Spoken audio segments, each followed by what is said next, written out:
in Fort Lauderdale. Call 561-819-6325. That's 561-819-6325. AM 1470, WNN, with more of what you need to know. Tune in for the Food for Thought radio show with Peter Leonard, Thursday evenings at 6 on South Florida's Health and Wealth Network, AM 1470, WNN. When it comes to your health, nobody does it better. South Florida's Health and Wealth Radio, AM 1470, WNN. The opinions expressed on the following sponsored program are strictly those of the host, guests, and callers, and not necessarily those of this station, its staff, management, or sponsors. Welcome to Trento Vision, where bad ideas get pulverized and the truth will set you free. Trento Vision is hosted by Tom Trento, an activist street fighter with earned degrees in law enforcement, theology, and philosophy. Listen and watch every weekday at 2 p.m. on AM 1470 WNN and TrentoVision.com. Now, let's take a peek at Tom's view of the world. Here's Tom Trento. Come on in, everybody. Take a peek. Actually, sit down, relax, and spend the next 60 minutes with us because we have a fascinating show for you. We are simply amazed at the, train wreck, implosion that's happening in Charlotte, North Carolina. And unless you have been locked in your basement, and you're the crazy uncle that's locked in the basement, you may not be aware of what's going on in the United States, in particular in Charlotte, North Carolina. Tom. Break in for 1 second. I got to know something. Do you have some type of crystal ball? Yes. I'll reveal the magic behind our show a little later. Board? Because your prognosis, your psychic skills from yesterday to today are just amazing. They're just amazing. Yeah, I know. Is that because yesterday, that voice you heard is J. Mark Campbell, who makes all this electronic video stuff work in a radio studio. You'll hear another voice also. CJ, our show content producer. I think you saw her yesterday. We may let you see these guys again today. But what we're doing here is predicting on one day what will occur the next day, and then telling you how great our prediction was. Yesterday, we told you that the Democrat Party. I am learning to say Democrat Party, as opposed to Democratic Party. The Democrat Party was going off the rails big time on a couple of issues, and we also predicted that they gotta. We've entitled today's show "God to the Rescue." God has come to the rescue of the Democrat Party. Everybody can now rest and go home. God is here. But we're gonna walk you through some of the absurdity and hypocrisy that is being played out on the global stage through the capability of satellite television and stuff we're doing. That's our show today. God to the rescue for President Obama. Or President Obama has rescued God in any event. But I want to give you a little background as to who we are, because we're gaining new listeners and viewers every day. Today's our fourth show. Count them, 1, 2, 3, 4. We started on Labor Day. And we've been laboring every day, ladies and gentlemen, to bring you unique programming. And you got to understand, we have somebody on the line already. Okay. We will take calls today. Oh, Alan. Okay. Alan. We will, I have my glasses on. We will take calls today here and there. We'll take this gentleman in a minute. Alan will take you in a minute or two. But let me give you a little feel for what we're doing when we bring you into our lives. The show is called Trento Vision, like television.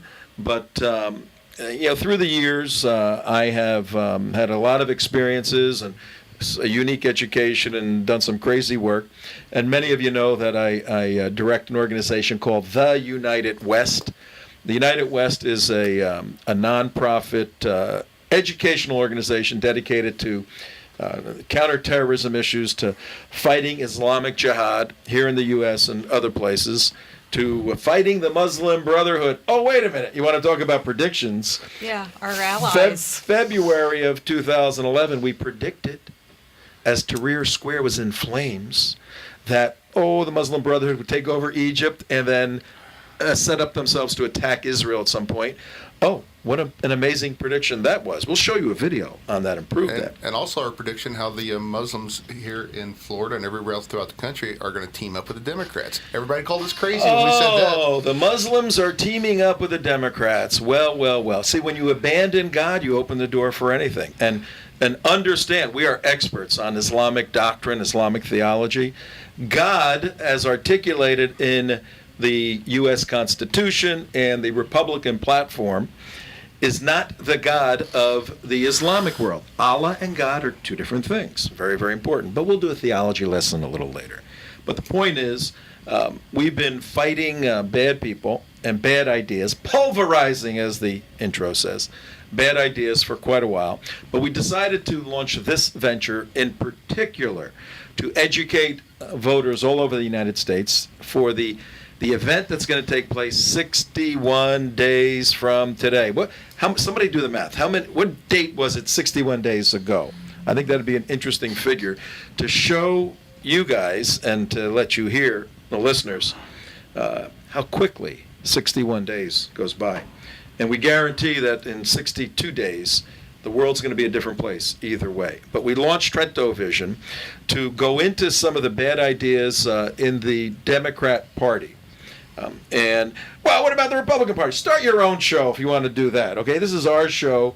We're dealing with those in charge, those with the key to the asylum, or actually those who are in the asylum who are leading the charge. And we're going to deconstruct their arguments. We're going to investigate some of their positions. And when they go off the rails like they did in the past few days regarding our favorite nation next to America, Israel, because they're brave people defending our national security, we're going to let you know about it. But right now I'd like to bring in our first caller, Mr. Allen. Allen, are you there? And what can we do for you here at Trento Vision? Hello, Tom. Thank you very much for having me on, and good luck to you. I love you guys. I love you. I love CJ. I love everything that you're doing, and I'm glad we're working together as a team of Jews and Christian Zionists so that we can enlighten people who don't listen to us, who read the Sun Sentinel, who read the New York Times, who don't understand what's going on in the world. So it's a privilege and an honor to be associated with you. Well, you and I hang out a bit, don't we? Yeah. Yeah, you're a troublemaker. Let me tell you, you are a troublemaker. I'm happy to be associated with you. Yeah. Alan's a New Yorker, and on occasion, he and I stand next to each other and line up next to any liberal Democrats who choose to stand next to us, and we formally debate them in different settings. We've done it several times with, hey, you see the news with Mark Alan Siegel, Alan? Yeah. You know, I'm always concerned about people, especially guys who go by three names. Hey, J. Mark Campbell. Yeah. We got J. Mark Campbell here. Watch out. But with Debbie Wasserman, Schultz, Mark Allen. That's right. You stay tuned to the show. You watch it on your computer or listen to it on the radio, because we have a little surprise for you later. We're gonna bring, through the magic of television, our friend Mark Alan Siegel, the head of the Democrat Party here in Palm Beach County. We're gonna bring him to our viewers, to our listeners. And next Wednesday, I believe, Alan, you and I are debating Rabbi Barry Silver, who's pretty good on Israel and then totally off the charts and everything else. And what's that other guy's name, Alan? Jack Schiffel or Schifflin or something. Jack Schiffel. Yeah, whatever. Line them up, you know. That will be at the Broward County Library on St. Andrews Boulevard or whatever. We'll 100 St. Andrews. 100 St. Andrews next Wednesday night, 7 o'clock. open to the public, limited seating. We're debating on the issue of Democrat or Republican control of the United States from a military and economic perspective, and the role of Israel and all that. That's And, next week. And listen for a preview of the debate next week, as Alan Bergstein will be a guest on your show. That's right. Prior to the what day debate. is he on? Actually, he's going to be on Wednesday. Okay. Yeah. So you're going to do a debate preview on Wednesday. Yes, wear a new shirt, okay? Because you're on television here, Trento Vision. All right, Alan, thank you very much. We will take calls today. Folks, if you're watching the show, and you should be watching the show, if you're not listening to it, you can do both at TrentoVision.tv. And if you're looking at the video window, right underneath the video window is the call-in number. We will take some calls today. Because we like you and we want you to talk. But right now, we've entitled this hour, God to the Rescue for the Democrat Party. Right now, our little segment's entitled, Bye Bye God. We're going to recap how, with a stroke of the pen, the omnipotent, omnipresent, eternal creator of the universe disappeared from the Republican Party. Let's show From the Democrat our Party. first video. Our first clip, news clips, basically. And this is great. This is a fascinating one. You probably have seen it in the last 24 hours because they're playing it all over the place. As you know, the Democrats did not include the word Jerusalem or God in their platform, which is their philosophical and fundamental policy foundation to what they plan to do in the world and in the United States. Well, all hell broke loose because God wasn't there. All hell broke loose because God wasn't there. You got that? I was Yep. wondering if anybody in the audience would get that. I got it. And what happened next was they said goodbye to God. Well, Well, then who God had did? to come back to. I don't know. We're trying Who to was figure it? out. Who took that out anyway? We're trying to One figure. omnipotent ruler took that out. We're from the trying to DNC figure platform. that out. Yeah. But take a look at this, because in terms of damage control, the Democrats tried to reinstate, to find God and bring him back. Come on, God, we want you back in the picture. And we're going to do it by a voice vote. Take a look at the voice vote, then we'll discuss it. The matter requires a two-thirds vote in the affirmative. All those delegates in favor say aye. All those delegates opposed say no. In the opinion of the... Let me do that again. All of those delegates Okay, what you're saying? in favor say aye. I'm talking to the radio audience. All those delegates And, opposed we have say anybody on no. this one? I can't. Okay.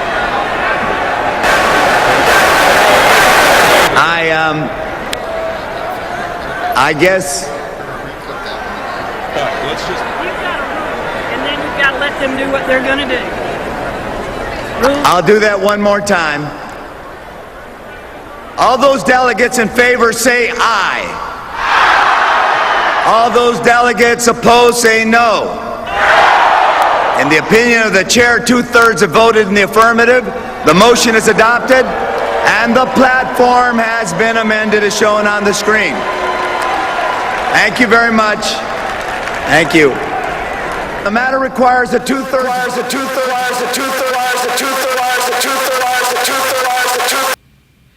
Okay. We showed, we'll hold that off. We showed a little clip that occurred yesterday in Charlotte in their main venue. And the way the damage control, folks, was implemented to reinstate God was by a voice vote on the floor to the delegates.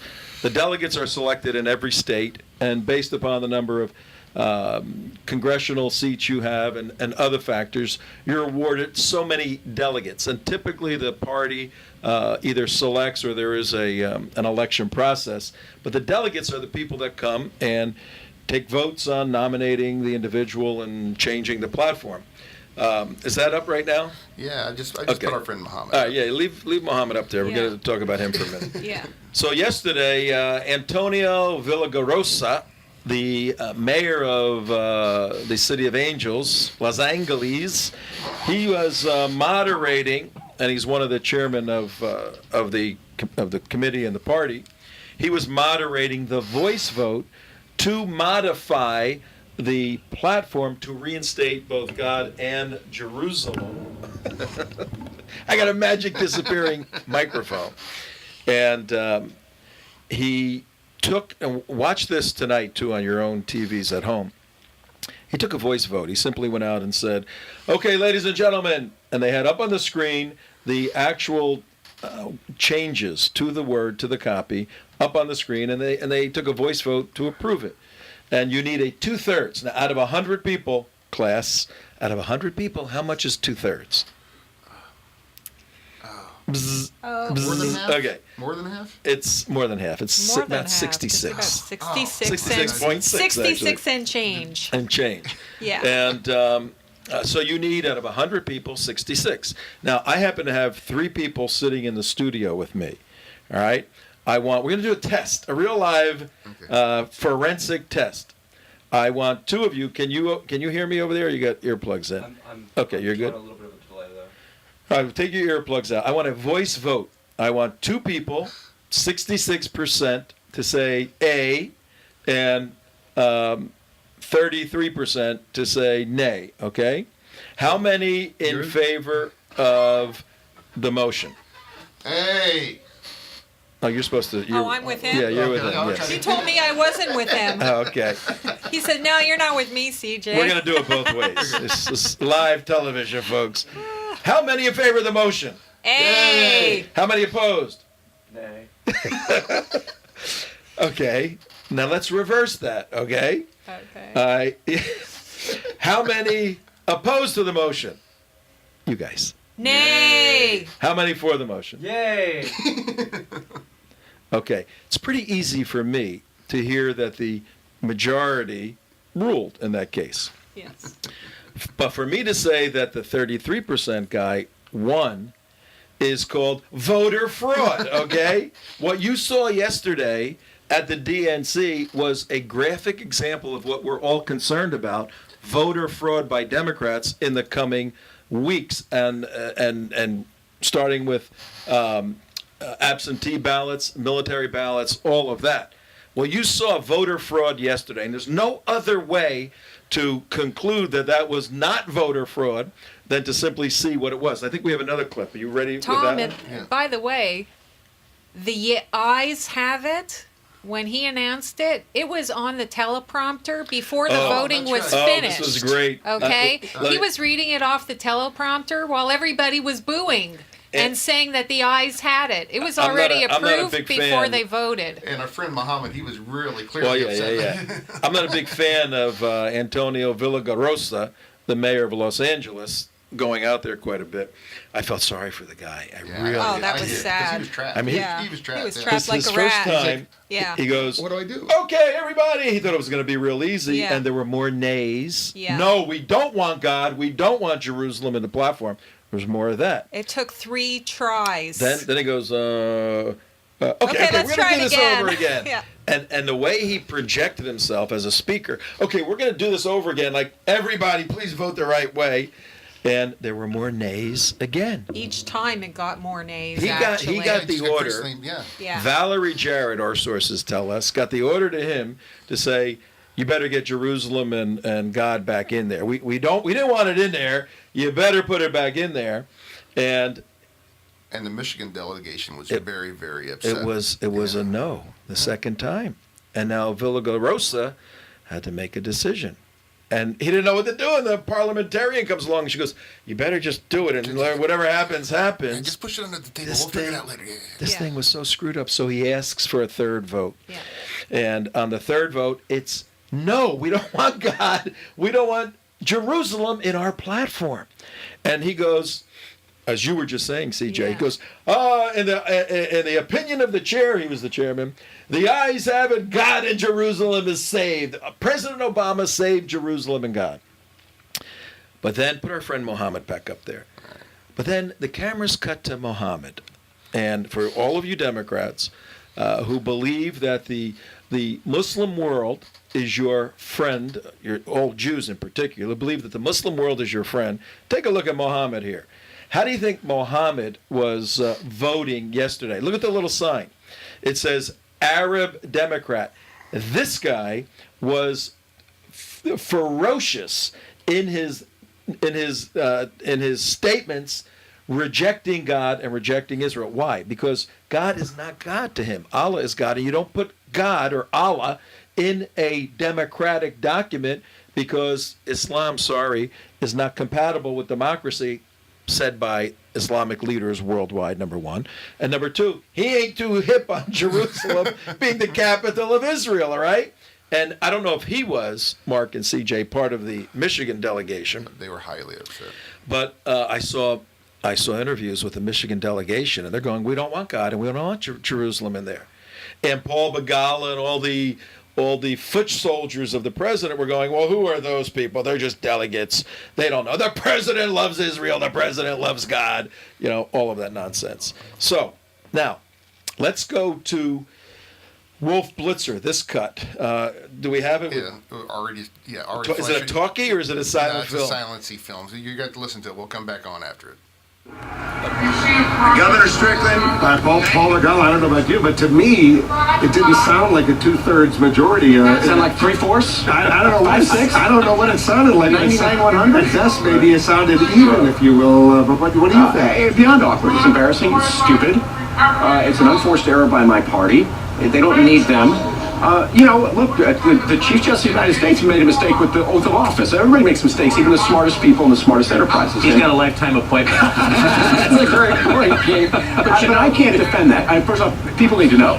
The Democratic Party is a pro-Israel party. President Obama has a strong pro-Israel record, and we are a party of people of faith, and we respect and include people who have no faith at all. But we are a people of faith, and we are a party that's strongly pro-Israel. And I'm glad now that they fixed this mistake and that my party's platform reflects that. Let me let Ari weigh in, because I know you've been watching this very closely. Yeah, I wish it were that simple, Paul.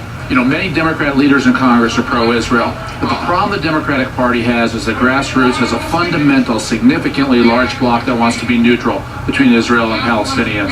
A Gallup poll came out earlier this year and said, are your sympathies more with Israel or the Palestinians? The numbers were 78% of Republicans said Israel, only 53%, a bare majority of Democrats said Israel. 53. That's what you heard on the floor. You heard basically a 50-50 split over the symbolic statement that's been in every platform. Even Jimmy Carter's going back in both parties for 30 years saying Jerusalem is the capital of Israel. 50% of the grassroots of your party opposes Jerusalem being symbolically called the capital of Israel. That's what we heard here. That's what Gallup shows. First off, it's two things. First off, on the two parties, there is a Ron Paul wing of the Republican Party that is not, yours. In my eyes, pro-Israel. They have honorable views. It's fine. They're not my views, and they're not the mainstream Republican views. It's true. Nor are the few extremists in my party who are there. But second, some of this is just mechanical. You have a whip operation. They should have had their people there. The only people who are here at, I don't know, whenever the vote was 5 o'clock. Exactly. It's philosophical. It's not mechanical. That's the grassroots problem the Democrats have. That's what Gallup shows. Your leadership in the Congress. Governor Strickland, though, there's more fundamental questions for Governor Strickland. He's the co-chairman of the Platform Committee. Mayor Booker of Newark, New Jersey is a co-chairman of the Platform Committee. How did this happen? You take the platform from the last 4 years ago, you bring it into the room, and you say, do we keep this or do we change this? Somebody had to change it. You had to take the language out. It's not like it mysteriously disappeared. Do we have any idea who did that? We can't get straight answers on how that happened. And then the campaign has a responsibility. Often the candidates have nothing to do with their platform. The most liberal activists in your party, the most conservative activists in your party write the platforms, and then the nominees always say, I agree with most of it, not all of it. However, the Democrats made such a big deal of the Republican platform just a week ago. How could they not have been more careful to say, are we walking into a buzzsaw here? That's a great point. The difference is the Republicans did not change their platform because they do want to outlaw a woman's right to choose, even in cases of rape, even in cases of incest. Democrats are the pro-Israel party, and they want their platform to reflect that we believe Jerusalem. And why did they initially change it? Is the question that Republicans are going to ask. That's a great question, but we know where the two parties stand. The reason they didn't change it, and the reason they won't give you a straight answer, is because I think the exercise here was to make the platform match the president's positions as clearly as possible. And you remember just a month ago, Jay Carney, the press secretary at the White House, got asked, what is the capital of Israel? He hemmed, he hawed, he ducked, he dodged. That's the problem. They tried to match it to the president. And Wolf knows this from covering the White House. The official policy of the government is that Jerusalem is the capital, and every president for years has issued the executive order saying, well, we're going to wait because this is the subject, the final stand, the final Question where the embassy is. This is not a question of where the embassy is. This is the symbolic question. What's the name of the capital? And for many Jews, that's a profoundly symbolic and important real issue. You remember that's where they change the platform. We gotta go. We're gonna wrap this up. But you remember during the Bush administration. This is a very. We really want to drive home this point that even CNN is now challenging the president and his functionaries on what the heck is going on. But let's hear from Irma. Irma, are you on the line? You got a quick thought, and we'd like to hear your view. Yes, Irma, a.k.a. Daisy. Tom? Yes, Irma. The debate on the 12th begins at 5 o'clock, not 7. You said 7. 5 o'clock. Oh man, that's early. You know, it's 5 o'clock. But we will be there. Alan and I will be there. Okay, and, I will be there from 4 on because I met with the guy yesterday. You have to set up your cameras or whatever. I got a perfect place. Okay. Irma is one of the organizers of the debate. We will see you there. What is your quick thought on the president and his understanding of Jerusalem as the capital of Israel? God, please. This is the year he wants to be elected, so of course Jerusalem is the capital of Israel. He'll say anything. He'll say, Boston is the capital of Israel. Yeah, I don't know if that's going to get him any votes. But thank you, Irma, and we will be in touch regarding the debate. Folks, that's next Wednesday, the 12th, 5 o'clock at the Broward County Library. Alan Bergstein. Come early because it's hard to find parking. Okay, come early. Hard to find parking. Hard to find the parking It'll be a lively debate for sure. We've had some interesting ones. Leave your signs home. No signs allowed. But the point we're driving home today, God to the rescue for the Democrat Party.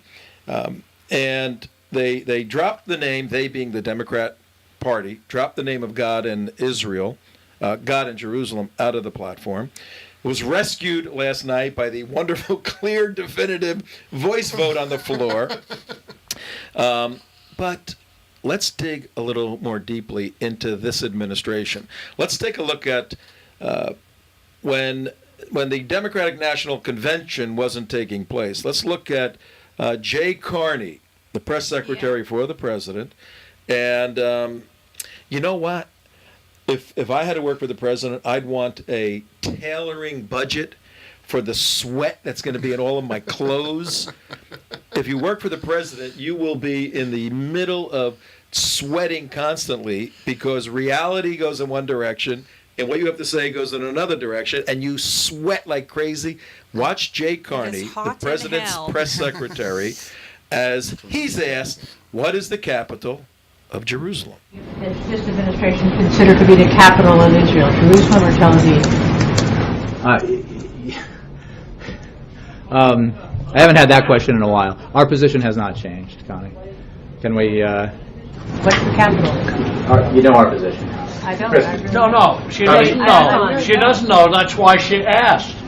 She does know. I don't. She does not know. She just said she doesn't know. I don't know. We have long... Come on, let's not call on Christy. Go ahead. That conversation. Tel Aviv or Jerusalem? You know the answer. We don't know the answer. We don't know the answer. Could you just give us an answer? What do you recognize? What does you recognize? Our position hasn't changed, Lester. Go ahead. Position. Two questions. One. Think he knows the capital of Canada? You want to know, ladies and gentlemen, seriously, and for all of those of you who are going to vote, and there's 1 million people of faith, primarily Christians, conservative Catholics, that whole group that haven't bothered to vote in many elections. You're going to be needed to assist Israel because we want all the Jews in Israel to blow them all up. We're going to get to that in a minute. Yeah. We're going to get to that in a second too. Israel needs Christians to stand by her. And you guys that have not voted for whatever reason, you need to get registered. You need to vote on September 6th. And you got to look at nonsense like Jay Carney, the press secretary of the president, when asked a simple question: what is the capital of Israel? Is it Tel Aviv or is it Jerusalem? And he's stumbling. But you know what, guys? Maybe he needs help from Victoria Nuland, the deputy. She'll definitely clarify it. Yeah, Victoria Nuland is a State Department official, Department's got it. and she comes in and clarifies the President Barack Obama's administration's view of Israel. Yesterday there was a bit of a kerfuffle over an announcement that was made by the department about the travel of your boss. Is it the State Department's position that Jerusalem is not part of Israel? Well, you know that our... There's a bit of a kerfuffle over an announcement that was made by the department about the travel of your boss. Is it the State Department's position that Jerusalem is not part of Israel? Well, you know that our position on Jerusalem has not changed. The first media note was issued in error without appropriate clearances. We reissued the note to make clear that Acting Undersecretary for Kathy Stevens will be traveling to Algiers, Doha, Amman, Tel Aviv, and Jerusalem. With regard to our Jerusalem policy, it's a permanent status issue. It's got to be resolved through the negotiations between the parties. Is it the view of the United States that Jerusalem is the capital of Israel, notwithstanding the question about the embassy, the location of the U.S. embassy? We are not going to prejudge the outcome of those negotiations, including the final status of Jerusalem. Does that mean that you do not regard Jerusalem as the capital of Israel? Jerusalem is a permanent status issue. It's got to be resolved through negotiations. That seems to suggest that you do not regard Jerusalem as the capital of Israel. Is that correct? I have just spoken to this issue, and I have nothing further to say on it. Yeah. That's the question, and I think there's a lot of people out there who are interested in hearing a real answer and not trying to duck and say that this has got to be resolved by negotiations between the two sides. What is the capital of Israel? Our policy with regard to Jerusalem is it has to be solved through negotiations. That's all I have to say on this issue. What is the capital of Israel? Our embassy, as you know, is located in Tel Aviv. So does that mean that you regard Tel Aviv as the capital of Israel? The issue on Jerusalem has to be settled through negotiations. Really atrocious. And again, folks, we're banging home the point that this administration, the President Obama administration, is not a friend of Israel. If at their convention they remove Jerusalem and God from their policy statement inadvertently, and we're going to get to the bottom. We're investigating right now who did that. Who did that? Yeah. And now the president is claiming, I didn't know anything about it. What do I know about that stuff? I don't mess around with that. Guarantee you, this policy wonk president did not let that platform go out without his approval or Valerie Jarrett's approval, which is his brain, basically. Now, to reemphasize and to reestablish the position of this administration pre-November 6, 2012, you just heard from his press secretary and his State Department, which could not find the words Jerusalem is the capital of Israel. They could have said, from the Israelis' point of view, Jerusalem is their capital. They could have at least said that. They can't, because they're beholden to the Islamic world. Why? Where did President Obama go on June 4th, 2009? First place to visit. Went to the seat of the Muslim Brotherhood in Cairo, Egypt, and offered his peaceful hand to the Islamic world. That's really paid off real well, with the Middle East exploding and every country around Israel now looking at Israel as an enemy. And did he go to Israel when he was there either? Air Force One has a home base there at Israel. I know, because I've seen it over there a million times. Yeah, exactly. From Cairo to Tel Aviv is like, about 17-day walk, okay? You can hitchhike there in a couple of hours. That's how close it is. Yeah. So, for all of you that truly believe, whether you're a Republican Christian or a Democratic Jew, truly believe when he's reelected, President Obama, then he'll have the freedom to really help Israel the way Israel needs to be helped. Forget about it. Israel's under the bus. Israel's going to be backed over many, many times. If this administration can't find their tongue now, you think when they're unfettered and there's no re-election coming up, that they're going to be Israel's friend. Get with it. It's ridiculous. Besides what they Let's say, take it's a what call. they do. Because they canceled the exercises with Israel and they initiated exercises with the Muslim Brotherhood out of Egypt Military. instead. CJ's talking about Okay? military exercises were cut back with the United States military, but they were increased with the. Our new training partners, With the the Muslim Muslim Brotherhood. Brotherhood. We're going to talk about this guy in a second, okay? I'm going to tell you about that. Let's take Alan, though. We got a call from another Alan. Alan, you're on the line with Tom Trento and everybody else in here. Hey, Tom, I got an observation. What I think is going on is that the Democratic National Party is leaving Israel and the Jews to wither on the vine. Oh, that's an interesting metaphor. Why do you say that, Alan? Well, the Democrats hit Newt Gingrich pretty hard in '96 for that, and now they're doing the same thing to the Jews. And if the Democratic Jews, the Democrats that are rabid Democrats in South Florida, primarily your listening audience, if that does not get them off the fence to realize that they are a disposable asterisk on the platform of the Democratic National Party, then they'll never wake up. Yeah, and you're right. Thanks for the call. You're definitely right. We are broadcasting out of Boca Raton. There's 800,000 Jewish people in the state of Florida, 500,000 or 600,000 in South Florida, actually within our listening voice, and certainly within the reach of our live stream on TrentoVision.tv. And these folks are going to have to make a decision. And my experience as a Christian Zionist is that a Jewish person will stand with Israel if they're a Zionist. If they're a Zionist first. Zionism means simply Jerusalem is the capital of Israel, okay? If you're a Zionist, you will line up with Israel before your allegiance to a particular party, the Democratic Party. Why? Not just because Israel's a nice place, just for national security reasons alone. And we're going to get into a lot of that, Mark, yet. And plus is that if you're a Republican, you're more likely to stand with Israel, as Ari Fletcher was trying to, illustrate in his. There's been a million studies that the Republicans are more pro-Israel. Yeah, there. Look at that right there, folks. You're making me put my glasses on here. Yeah. 78%, right? The Republican Party, 78% support Israel. Oh, where's those other 22%? I know where they're at. They're leftist, Ron Paul. crazy Ron Paul, people. yeah.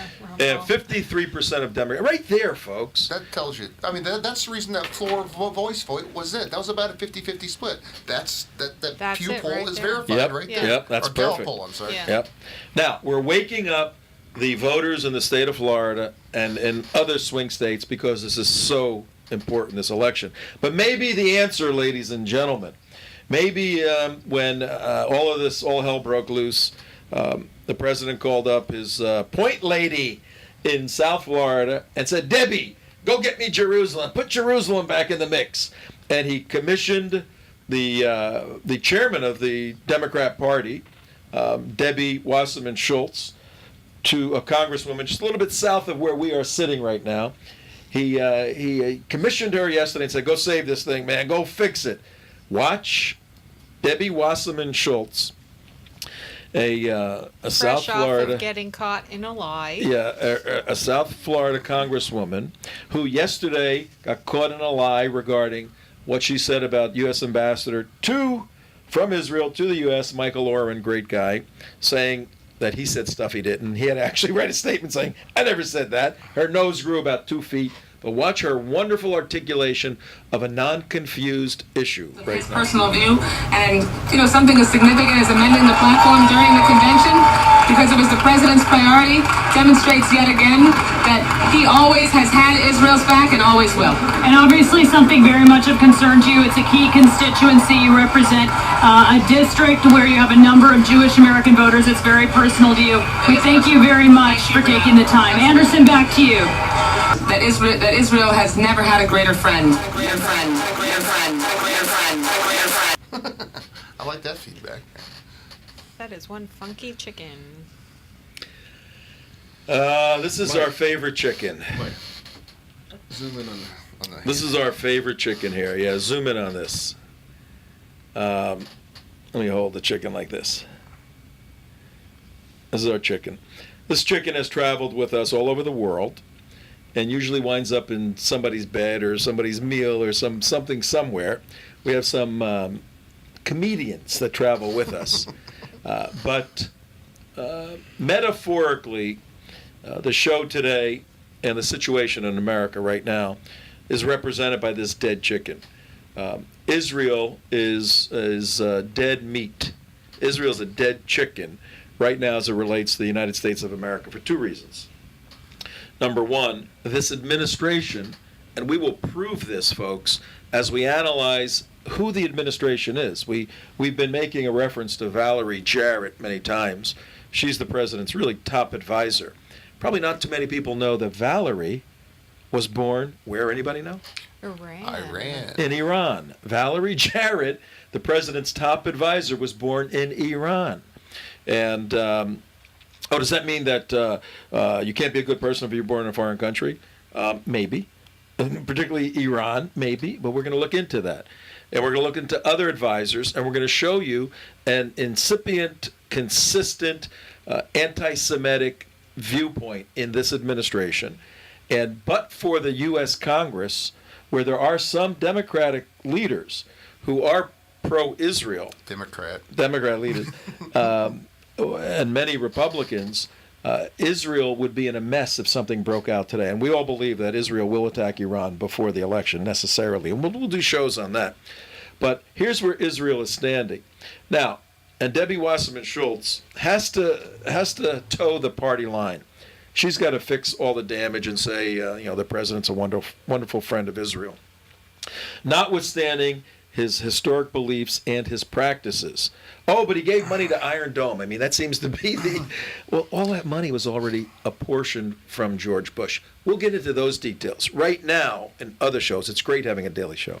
Right now, we just want to establish the mindset during the convention coming out of Charlotte, which is about 600 miles north of here, and what it looks like in South Florida with Debbie Wasserman Schultz, Congresswoman, who's also the head of the Democratic Party, point person for President Obama. Let's take it even more at home. Let's come right down to the street. We're now going to visit the head of the Democrat Party in Palm Beach County. Boca Raton is in Palm Beach County, and it's a huge Jewish population here. You're going to now hear from the head of the Democrat Party. His name is Mark Allen Siegel, and how he views people like myself, an evangelical Christian, and our pseudo-commitment to defending the state of Israel. Watch this. He was caught yesterday at the DNC in Charlotte, actually by a friend of ours. I'm Jewish. I'm not a fan of any religion other than Judaism. So you're not a fan of Christianity, who truly tries to protect the Jewish faith? No, the Christians just want us to be there so we can all be slaughtered and converted and bring on the second coming of Jesus Christ. Now, wait a minute. Now, where do you get that? Let me finish. They're not our friends.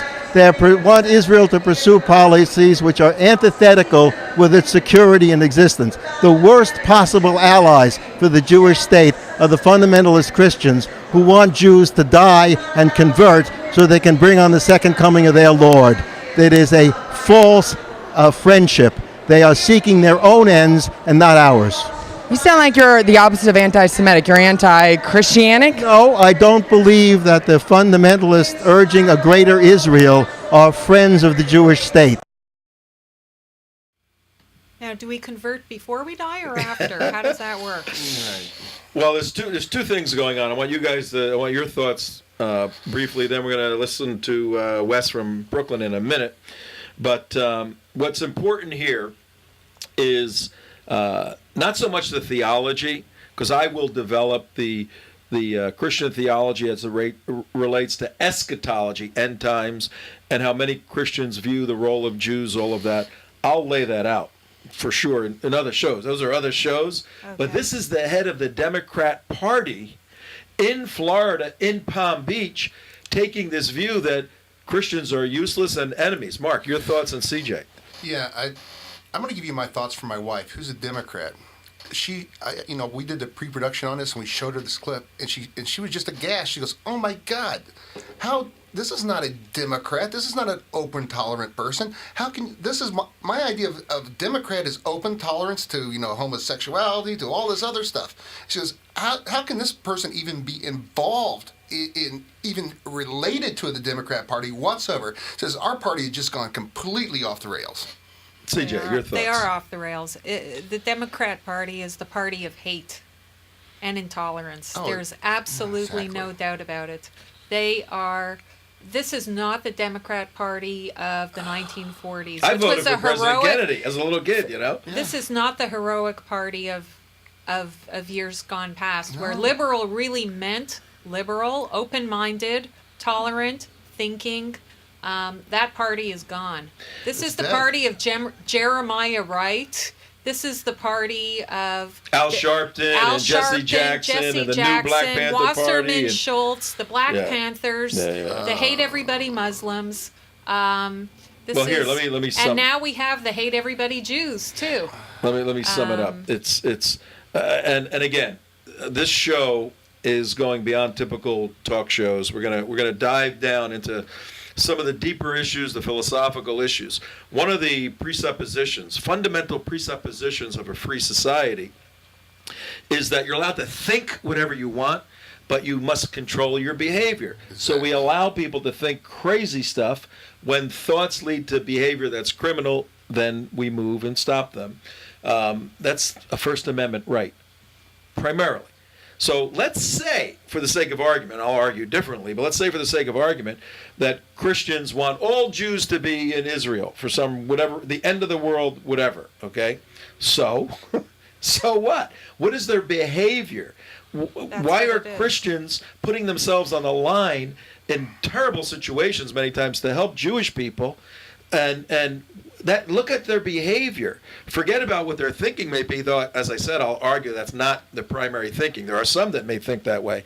This guy, who's a liberal, has a priori eliminated him as a legitimate player in the intellectual field of free speech by saying, even if they think that way, I'm opposed to them. What a nitwit. What a complete idiot. They are unable to, it's clear that this party has become unhinged. They are unable to control themselves in public, their actions, I would love to debate this guy.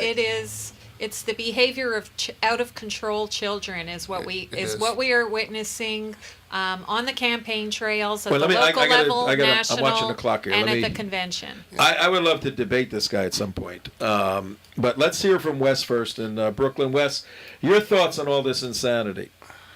No, it's not insanity. I agree with all you guys. You definitely share my sentiments. Wish I was sitting there with you guys and participating there. But what I wanted to say, I've been, I'm on Facebook for a while, and I've been really putting out this statement for a while. I don't know if it was from our founding fathers said this, but it basically says if we're not going to be ruled by God, we'll be ruled by tyranny. And good point. And I have to start preaching here, I think, because I study Scripture a lot. But the Bible talks about there's nothing new under the sun, and it speaks about man without God brings forth the same result. And I don't know the young lady there who was speaking, but she definitely hit it right out of the ballpark. About the hatred, because there's a difference between godly hatred and ungodly hatred. And when you have ungodly hatred and ungodly anger, what it does, it really blinds you. There's a madness with this. It has no self-control. And so what you're seeing is I often see when you see somebody, say a conservative, bring in their perspective, and someone that opposes that perspective, usually the one who opposes the conservative perspective, loses all self-control. It's almost like they are totally possessed with this hatred. And I would submit to you, let me get your thoughts on this, I would submit to you. Yeah, you got just sum it up now, because we got a special surprise for you guys, and then we'll have you, you can call in on another show, we'll have a little more time. I'd just like to ask this one question, and then I'll let you go. I believe the root cause of all this problem is with our colleges and universities, because many of the professors there today are. Yeah, we need to do a whole show on that. Yeah, a great point, Wes. Definitely. Thanks for calling from Brooklyn. By the way, are you watching the show or listening? Yes, I am. But you have to tweak it a little bit, because sometimes you have some problems with going in and out. Yeah, well, we're working on it. We're working on it. Low budget, man. Duct tape productions, But you donors out there. But in any event, let's go to Ruth. Quick comment from Ruth, and then we got a surprise for our viewers. Hi, Tom. Hello, how are you? Good, good, good. I wanted to make a comment by analyzing Mark Siegel's behavior. He's so anti-Christian. I'm really thinking he's using the divide and conquer methodology from Solvency's playbook, dividing the Christians against the Jews, the Jews against the Christians. And because they also are dividing the blacks against the whites, and this is their narrative, divide and conquer. Well, good point. Thank you. And now, are you watching or listening, Ruth? I'm watching and listening. Okay. Oh, hopefully good. they'll divide using and fall. Two senses. Two senses. You're using two senses. You have three more that you can use. But they're doing that also with the Muslims and the Jews. All right, let's do this because we have to go. I got my eye on the clock, folks, and we want to get this thing in for you. Thanks, Ruth. Keep watching. Ruth, Wes saw that there seems to be an underlying hatred here. Ruth's view is this may be a tactical move by Mark Allen Siegel, who's the head of the Democrat Party in Palm Beach County, and maybe it's a divide and conquer perspective. What is his view of Israel? Is Israel, to Mark Allen Siegel, a priority? Is that the main issue in this election? For many of us, me included, from a national security perspective, the economy is not the main issue, okay? We have a bunch of people that want to blow up Israel, and if that happens, guess what's going to happen to the economy? Israel is the number one issue from a national security perspective for the United States of America. Case closed. We'll prove that in the days ahead. But let's listen to Mark Allen Siegel as he wraps up his conclusion in a recent debate against, who was he debating? Me.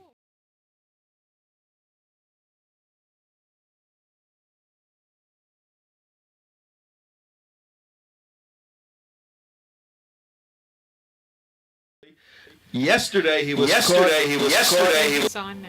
Okay. Yeah. Yeah. All right, we're breaking to it. Okay, here we go. Let's go right to it. I missed your cue. Go ahead. Yeah. When it comes down to voting, we as Jews have to remember our biblical care for the stranger, to be just to the stranger, to care for the widow and the orphan. Israel is extremely important to all of us, but so is the nature of life in this country. So is the type of society that we are going to be. And as Jewish people, we want a type of society that cares about people, that is fair, and that is just. There is more to this election than merely Israel. I have no qualms about the president's commitment to both preventing Iran from having a nuclear weapon. He's said so. I believe him. Because he has done more than any president to make it impossible for Iran to have such a weapon.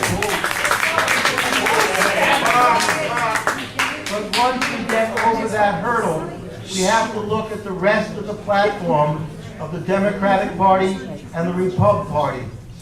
The Republican... Do not listen to what he does. Rude. Neither do you. That's right. That's right. Shut him up. You're rude. Excuse me, please. All right. Everybody can stop arguing with each other. Do not use the word shut up and let this person continue to speak, even if you disagree with them. Thank you. According to the Talmud, we lost the Second Commonwealth because of causeless hatred among Jews. This conduct, here and in the state of Israel, the price taggers, the assassinations, the mobs that assault children, these are the things that are going to cost us our state in the eyes of God. We must remain faithful to the entire Jewish vision of social justice, of fairness, and of taking care of those around us in a fair and decent way. The Hasmonean Empire destroyed itself by putting people who didn't agree with it to the sword and subjugating its surrounding people and in many cases extirpating them. If we follow that path, we will lose our third Commonwealth.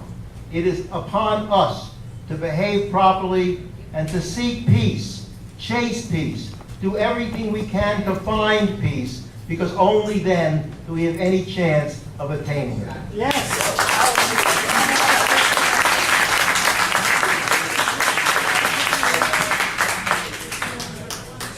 I could not disagree more with that statement. Sir, from a military doctrine point of view, you don't fight yesterday's war today. You understand? The issue today is not liberal kindness and wonder. You've got to analyze the jihad that wants to destroy the state of Israel, understand the threat doctrine of the enemy, understand the tenacity, the theological infusion of the 12th Imam from the ruling Ayatollahs. You've got to put all of this together and see this tiny little country surrounded by enemies and fight that war. That's the war you fight today. And that war says there will be no peace in Israel for at least one generation. When Hamas teaches their kids, Barry, how to hate and kill, when Israel doesn't even exist on the map, when that happens, you cannot have peace with a generation that's being raised on hatred. Israel needs to have security, to secure its borders, to secure its people, to secure its military capability. Take a stand and wait this one out. It may take 25 years, 50 years, 100 years, but you cannot give up the fact that Israel, and for my Jewish friends in here, and thank you very much, Barry, for putting this together. You have the blood of Abraham, of Isaac, of Jacob flowing through your veins. The gentleman on the end said there's more issues than Israel in this election. No, there isn't. There's one issue. It's Israel. For the national security of the world. It isn't abortion. It isn't health care. It isn't those things. It's Israel. If you have Abraham's blood in your veins, vote for Israel on November 6th.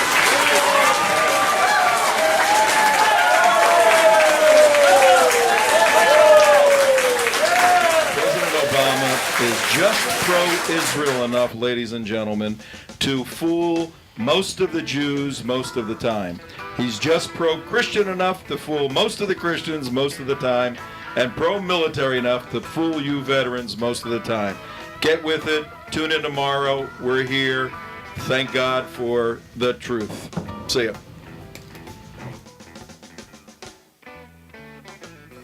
Thanks for tuning in to Trento Vision, where bad ideas get pulverized and the truth will set you free. Your host, Tom Trento, is an activist street fighter with earned degrees in law enforcement, theology, and philosophy. To